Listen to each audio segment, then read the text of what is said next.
Meus irmãos, pânico, choro e, acredite se quiser, vergonha em rede nacional. Gente, é isso que aconteceu com a Globo News. Sim, Flávio Bolsonaro foi até a Globo News e deixou eles em desespero. O que eu vou mostrar aqui nesse vídeo realmente é de cair o queixo, de deixar todos de boca aberta. Você acredita que Flávio Bolsonaro vai ganhar as eleições? Comenta aqui embaixo, segura e bora para esse vídeo. Meus amigos, antes de continuar esse vídeo, por favor, eu te peço encarecidamente, eu preciso do teu joinha, gente. Deixa o joinha para esse vídeo, para que a plataforma, que o YouTube divulgue, recomende esse vídeo para mostrar a verdade por trás de tudo o que aconteceu. Então não vou enrolar muito não, por favor, você que não é inscrito, inscreva-se aqui, ative o sininho das notificações para nós chegar a 800 mil inscritos. E claro, se você ainda não me segue no Instagram, corre lá e acompanha nós também, @FelipeCâncio_oficial. Já deixa o seu like. Agora chega de conversa e sem mais delongas, bora assistir e analisar esse vídeo juntos. Gente, é um pouquinho longo, mas vale a pena você ver até o final. Senador Otávio Guedes, prazer falar com o senhor. Senador, o senhor não acredita que negociação vai resolver, pelo que o senhor está dizendo. O principal aliado do seu pai, de vocês, o governador Tarcísio, nas manifestações que ele fez até agora, públicas pela rede social, ele fala em abrir diálogo com os Estados Unidos, com dados e argumentos consolidados. Depois ele fala que, na verdade, o Lula colocou ideologia acima da economia, que o problema é econômico e esse é o resultado. Por que o Tarcísio não está fazendo o discurso que o senhor está fazendo? Big Techs, anistia, etc, etc. Olha, Otávio, tem que perguntar para ele. Eu vi hoje que ele fez um movimento de conversar com o encarregado de negócios dos Estados Unidos. Eu não sei o que é que ele tratou lá. Agora, eu estou dando uma entrevista aqui. Obviamente, talvez eu esteja um pouquinho mais atualizado do que o Tarcísio no que está acontecendo e tenho uma leitura, ou tento ter uma leitura um pouco melhor do que está passando na cabeça do presidente dos Estados Unidos. Ou seja, Tarcísio estaria desatualizado ou errado? Não, o Tarcísio está no papel dele de como governador do maior estado do Brasil, maior PIB do Brasil, tentar alguma coisa em defesa das empresas do seu estado, né, que obviamente é o maior exportador, o estado que mais exporta produtos dos Estados Unidos é São Paulo. Ele está na obrigação dele, inclusive, fazer isso. Mas ele não fala em anistia. A negociação dele vai resolver? Eu não sei se vai resolver. Eu acredito que nessa linha, né, tem pouca chance de resolver. Até porque eu acredito, mais uma vez, Otávio, que o que vai estar na mesa no momento em que o Trump, né, abrir algum tipo de diálogo, já que até agora, com 2 anos e meio de governo, o Lula sequer foi recebido nos Estados Unidos, o que demonstra a sua incapacidade e a sua impotência de negociar com a maior democracia do mundo. Ele vai botar essa questão de voltar à normalidade no Brasil. Como? Foi isso que eu falo que está no nosso lado, está com a gente a bola, no sentido Brasil, que eu digo, no sentido de, sim, aprovar a anistia. Mas por que a anistia não passa? Vamos lá, Otávio. Por que a anistia não é nem pautada no Congresso Nacional? Porque tem ministro do Supremo que fazem ameaças, no CPF, inclusive, a parlamentares. E, além disso, fazem ameaças de que, se aprovar uma anistia, ela vai ser declarada inconstitucional no Supremo Tribunal Federal. Mas vocês não têm maioria na Câmara? Se curvam essa suposta pressão? Se pautar hoje, a gente aprova hoje. Otávio, se pautar hoje, nós aprovamos hoje na Câmara e no Senado essa anistia. Ninguém quer mais confusão no Brasil. Ninguém aguenta mais tanta confusão no Brasil. Só que parece que o Alexandre de Moraes vive de confusão. Ele dorme e acorda pensando em Bolsonaro. Ele dorme e acorda como é que eu vou fazer para prejudicar a direita no Brasil. Senador Isso Flávio. tem que ter um limite, entendeu? Só para concluir, Camaro, essa questão da anistia, porque lá em 79, quando há uma anistia ampla, geral e restrita, quem faz é o Congresso Nacional. Aí não é inconstitucional. Agora a gente está falando de fazer uma anistia ampla, geral e restrita, que é a que eu sempre defendi aqui, ela passa a ser inconstitucional. Mas olha a incoerência, Camarote. Quando se fala numa meia anistia, onde Bolsonaro ficaria de fora, aí ela não é inconstitucional. Aí o Congresso pode se meter. Olha como é que está sendo uma coisa dirigida. Olha como é que estão fulanizando toda essa situação. Olha o preço que o nosso país está pagando por causa da teimosia de Alexandre de Moraes. Senador Flávio, existe uma questão que está preocupando os empresários brasileiros, o setor produtivo brasileiro. A Embraer está com suas exportações ameaçadas para os Estados Unidos. O pessoal da área de suco de laranja, o pessoal da área de aço. É uma situação que está criando desespero em vários setores da economia. E o Trump está condicionando a uma interferência no poder judiciário brasileiro, ou seja, colocando essa taxação de 50% condicionada a justamente uma mudança, inclusive na condução do julgamento no Supremo Tribunal Federal. Ele fala de caça às bruxas. É dessa forma que o Trump está colocando. E aí eu lhe pergunto, o país inteiro, o setor produtivo brasileiro, o setor exportador brasileiro vai ficar condicionado a isso? O senhor avalia que é correto esse tipo de interferência na soberania do país? Olha, Camarote, eu acho que muitas pessoas, né, que tinham a capacidade de evitar que chegasse nesse ponto a situação aqui no Brasil, fizeram piadinha disso tudo ao longo do tempo. Fizeram piadinha do trabalho de Eduardo Bolsonaro lá atrás. Vocês se lembram, vocês me repercutiram isso aqui. Havia uma piadinha dentro do Supremo Tribunal Federal de quem teria o passaporte apreendido primeiro. O próprio ministro Alexandre de Moraes usou uma metáfora... Foi visto com gravidade. Tamanha que ele está sendo investigado pelo Eduardo Bolsonaro. Lógico, mas é a caça às bruxas, nisso o Trump tem razão. O próprio Alexandre de Moraes, o que ele falou? Eu só vou acreditar quando o porta-aviões americano chegar aqui no Lago Paranoá, em Brasília. O porta-aviões americano chegou no Lago Paranoá, em Brasília, para a infelicidade de todos nós. E como é que os Estados Unidos entram nessa confusão toda, o Camarote? A gente não pode não olhar o contexto. O próprio Alexandre de Moraes, ele deteu o hoje braço direito do Trump, chamado Jason Miller, dono daquela rede Getter, no aeroporto internacional, quando ele estava voltando para os Estados Unidos. Ele bloqueia as contas da Starlink para aplicar uma punição ao então Twitter para poder chegar em Elon Musk, que é investigado no inquérito da fake news, que está aberto há 6 anos nesse Brasil. Está tudo errado. O que começa errado vai terminar errado. E qual que é a minha grande preocupação, qual é o grande problema que eu vejo nisso tudo? Que o Brasil, no fim das contas, não vai ter condições de negociar. É o que o Otávio estava me perguntando, Otávio. Mas aí o senhor está justificando, Estou justificando, mas é a realidade. Tem que ficar na realidade, Camargo, do jeito que ela é. A interferência de um outro país num poder aqui do país com retaliação. Eu estou encarando a realidade, Camarote. A realidade hoje é a seguinte, isso me preocupa demais. A realidade hoje é a seguinte, o Brasil vai sentar como para negociar com alguém que está disposto a fazer qualquer coisa e que ele não tem preocupação de sanções por parte do Brasil, porque não vai afetar o país dele. Essa é a minha preocupação. Hoje nós estamos vivendo o dia do luto. Mais uma vez, a gente está aqui angustiado, sofrendo, preocupado, tomamos um remédio muito forte, que era contra a nossa vontade, mas daqui a algum tempo esse efeito vai passar e a gente consegue resolver antes, pelo menos, de 1º de agosto, quando entram em vigor essas sanções de 50% de taxas sobre os produtos brasileiros, com essa anistia aprovada rapidamente no Congresso, já que eu sei que tem votos lá para aprovar, ela não é pautada por causa de ameaças de ministro do Supremo.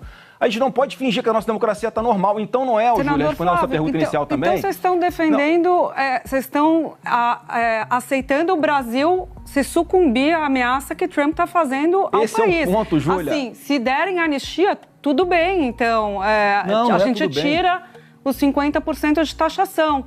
No final do dia, o discurso dos senhores, e eu quero ouvi-lo sobre isso, é de ok o Brasil aceitar a chantagem, ok a gente aceitar a interferência no Poder Judiciário, ok o Brasil perder emprego e parar de exportar, se a gente tiver o que a gente quer, que é a anistia. Quer dizer, de novo, a gente volta para a mesma discussão.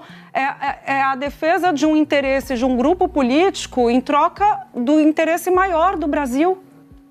Ô, Júlio, eu vou tentar ser mais claro. Você sabe o que é um contrato de adesão? Contrato de adesão é aquele que você, quando vai comprar uma linha de telefone celular, você assina lá com a operadora. Você pode discutir alguma cláusula daquela que está ali?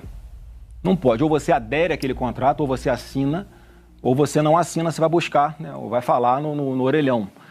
E mais uma vez, não é o que eu torço, não é o que eu defendo, não estou justificando. Eu estou falando como é que vai ser a realidade. Ou o Trump falou hoje isso. E a gente tem que entender qual é a correlação de forças. Por causa dessa postura do Lula hoje, de querer peitar os Estados Unidos, de querer ameaçar, de querer falar que vai taxar de volta os produtos, olha a insanidade do que esse cara está falando. Parece que ele quer tocar fogo no Brasil de uma vez. Não é um contrato de adesão, mas eu tô senador. falando, Júlia, mas o problema, mais uma vez, pelo amor de Deus, não é o que eu acho, não é o que você acha, não é o que seria o ideal, não é o que é justo. É o que é. E é isso que a gente está enfrentando hoje. Se nós não resolvermos aqui internamente esse problema, as sanções virão. E quanto mais demorarmos a resolver, mais tempo elas durarão. Ou então elas serão aumentadas. Então a gente está numa situação... Eu até quero aproveitar para te fazer uma fake news que fizeram comigo, porque eu dei um exemplo e exploraram como se eu estivesse defendendo que os Estados Unidos têm que jogar uma bomba atômica aqui no Brasil. Né? Pegaram um recorte do que eu falei. Eu estava dando o exemplo de um país mais fraco, que estava em guerra com os Estados Unidos, que era o Japão, quando eu falei das 2 bombas atômicas, em que não adiantou nada você não se render antes, tá? Que é isso que vai acontecer no final das contas com o Brasil. E não falo mais uma vez, não falo isso com felicidade, com orgulho, não. Eu sou brasileiro, sou patriota, vou defender até o fim da minha vida esse país. Senador, só que a gente não pode estar vendo um canhão apontado para o seu peito e você correr para cima do canhão de peito aberto. Isso é burrice. Senador, esse é o ponto que eu estou falando. Parece que o senhor está defendendo a bomba atômica no Brasil. Não estou. Foi bom, eu fiz questão de tocar aqui nesse assunto, porque é óbvio que eu não defendo isso, não sou maluco. Agora... Né? E mais uma vez, eu estou falando com relação à correlação de forças, Otávio.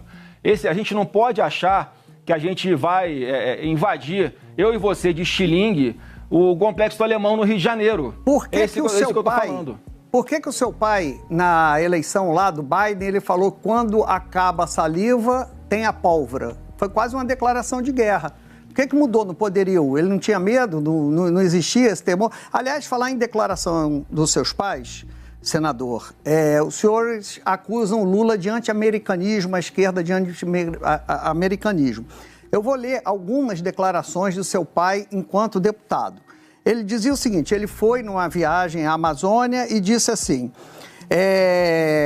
chegou ao meu conhecimento que um capitão norte-americano que faz parte do 8º Grupamento das Forças Especiais dos Estados Unidos, de nome Robert Cody, está na Amazônia porque claramente há interesse norte-americano em internacionalizar a Amazônia. Então, ele está acusando os Estados Unidos de infiltrar um oficial para internacionalizar a Amazônia. Depois, ele diz que nessa viagem a preocupação demonstrada foi com a cobiça internacional, principalmente dos Estados Unidos. Um discurso anti-americano. E depois, o Bolsonaro também em discurso... Isso não é entrevista, roda de conversa, não. Isso é no plenário da Câmara, está nos anais da Câmara. Então, ele diz assim, quanto mais tempo ficamos sem saber o que temos dentro da Amazônia, melhor será para os países do primeiro mundo, em especial os Estados Unidos. Então, ele acusa os Estados Unidos de tentar roubar a Amazônia do Brasil, vê os Estados Unidos como inimigo. Então, por que houve essa mudança de um país ameaçador para um país no qual nós devemos baixar a cabeça e cumprir o que Trump quer? Olha, Otávio, você sabe de que época foi isso mais ou menos, só para saber qual era o contexto disso? Que ano foi isso? Faz 30 anos isso? 25? Só para ter uma ideia. Em que contexto isso aconteceu? O contexto, ele foi uma viagem, ele foi convidado para uma viagem para a Amazônia e chegou na Câmara e denunciou essa infiltração de um oficial americano, um discurso anti-americano, que vocês acusam Lula de fazer. Não, você está distorcendo as coisas, desculpa, Otávio. Isso certamente foi num contexto em que havia uma discussão sobre demarcações de terras indígenas aqui no Brasil, em que, coincidentemente, a cada reunião da ONU voltava aqui um presidente do Brasil à época dizendo que ia demarcar não sei quantas terras indígenas no país e, coincidentemente, o subsolo de todas elas é riquíssimo em tudo que o mundo precisa para sobreviver por séculos. Então, obviamente, que ele fazia alguma colocação contra essa demarcação. Inclusive, nós defendemos hoje que o próprio indígena, para respeitar a sua autonomia, se ele quiser, ele pode explorar a sua terra, inclusive o seu subsolo, e fazer com que essa riqueza seja distribuída para esses indígenas ou para todo o país como um todo. Então, acho que foi nesse contexto que ele deve ter falado isso. Senador, eu queria voltar ao tema específico. Sim, e na sua argumentação, o senhor estava falando da anistia, aprovação do projeto da anistia, e aí que teria uma reversão das tarifas do Trump.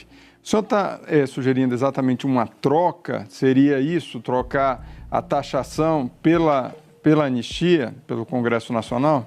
Amarote, primeiro que eu não tenho nem procuração para falar pelo Trump, obviamente. Eu não sei exatamente o que ele vai querer. Eu estou interpretando a carta dele. O que ele começa falando da carta? Mas o senhor acha isso pertinente? Não, assim, eu não acho pertinente, só que mais eu não acho justo, não acho correto. Agora, mais uma vez, é a realidade. Ele começa a carta dele falando da perseguição, da caça às bruxas ao Bolsonaro, aos seus aliados, à sua família, o que é um fato. Eu quero fazer a pergunta para quem está nos assistindo. Você acha que o presidente Jair Bolsonaro está respondendo a um julgamento isento? Sendo julgado por Alexandre de Moraes depois de tudo que ele fez, sendo julgado por Flávio Dino, que é a pessoa que já declaradamente é inimiga de Bolsonaro, falou que o Bolsonaro é o demônio em pessoa, ou pelo próprio Zanin, que ontem estava defendendo o seu cliente Lula, exatamente do que ele dizia que eram perseguições contra o seu cliente. Inclusive aqui em 2018, ou 16 ou 17, Camarote, ele fala que está buscando mecanismos internacionais porque não há mais remédio que seja suficiente aqui para cessar o ataque aos direitos humanos do seu cliente.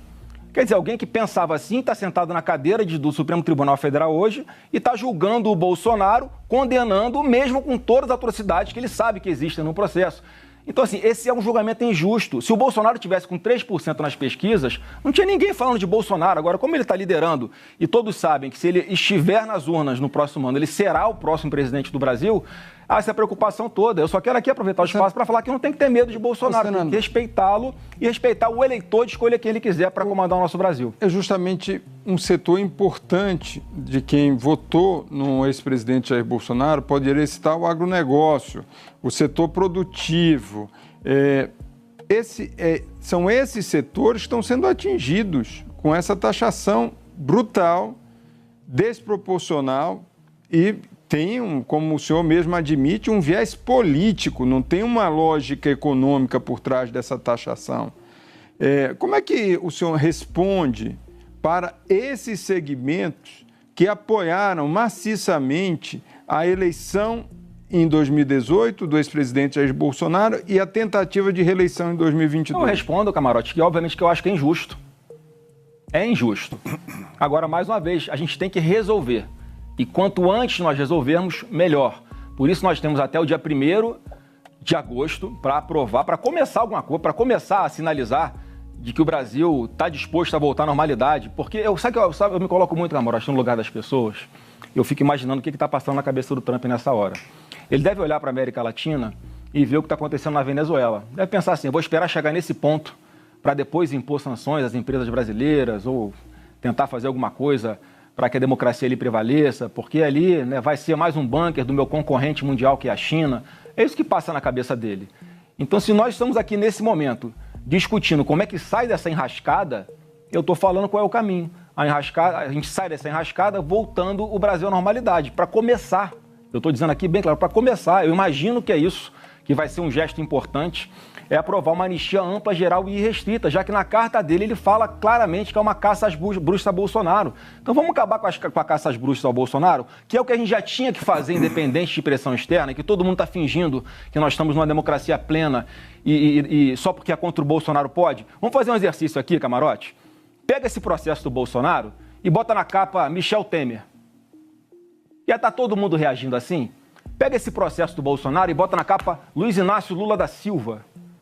Senador, o argumento que vocês usam agora era o mesmo que foi usado lá atrás. Inclusive, o pai do senhor usa a expressão lawfare, que foi criada pelo advogado do presidente Lula à época que ele respondia. O senhor coloca acusações muito graves contra o STF, fala do julgamento pelo qual o pai do senhor está passando, é um julgamento coletivo, não é só feito pelo ministro Alexandre de Moraes, está na primeira turma, tem outros 4 ministros analisando a questão e mais. Ainda eu não consegui entender a argumentação do senhor de que, no limite, ela aceita a chantagem em troca do benefício no Poder Judiciário, pelo Poder Judiciário, ainda mais pedindo para o Executivo fazer uma interferência indevida no Poder Judiciário. Ô, Júlia, a PGR acabou de arquivar. A democracia brasileira, só para finalizar, senador, eu passo a bola para o senhor. A democracia brasileira é uma democracia funcional. Ela tem separação de poderes. O julgamento do pai do senhor tem sido feito por uma lei que foi sancionada por ele, uma lei de defesa do Estado Democrático de Direito, que foi aprovada pelo Congresso Nacional, sancionada por ele, então presidente, e agora aplicada por judiciário. Não cabe aqui nenhuma comparação com a Venezuela. Cabe total, Júlia. Você acabou de dar um exemplo. Né? Se ele quisesse dar golpe, se ele quisesse, né, fazer um atentado contra a democracia, ele ia aprovar, ele ia sancionar uma lei que ele depois seria punido por ela? É mais uma prova do ânimo dele de nunca ter pensado em fazer isso. Uma delação do Cid que foi feita sob ameaça. E o Cid fala na super live do Supremo, lá nos depoimentos, quando ele fala que nunca foi tratado de 8 de janeiro, em lugar nenhum, isso passa ao vazio. Quer dizer, a palavra dele vale para uma coisa e não vale para outra. Isso desmorona a tese da PGR, que diz que a cereja do bolo é o 8 de janeiro. Eles não conseguem vincular Bolsonaro ao 8 de janeiro. E essa mesma PGR, Júlio, que eu vou chegar onde você perguntou sobre lawfare, essa mesma PGR que acabou de arquivar um pedido de investigação sobre o Carlos Lupe, que era o ministro do maior escândalo de corrupção dos aposentados do nosso país. É assim, ó, a toque de caixa. Essa mesmo Ministério Público que abre processo contra o Bolsonaro por causa de baleia, que autoriza fazer uma busca e apreensão na casa do ex-presidente da República para ir atrás de cartão de vacina. Então, assim, é óbvio que há uma perseguição e as pessoas não querem enxergar. Ele está sendo julgado por quem? Ô, Júlia, todos dão como certa a condenação dele, não é pelo que está no processo. Senão ele saía daquela última oitiva absolvido, livre, leve e solto.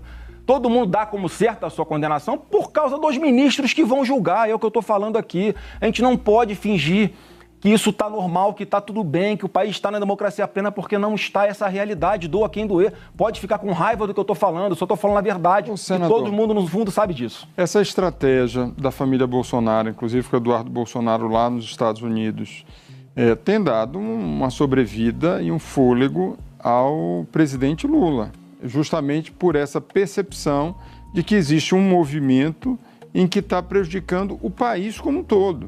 E por uma questão individualizada, ao invés de se resolver através da justiça. Como é que o senhor observa esse movimento que você tem ali, já tem, inclusive nas redes sociais, um governo que estava mais emparedado, agora indo para cima justamente com esse argumento?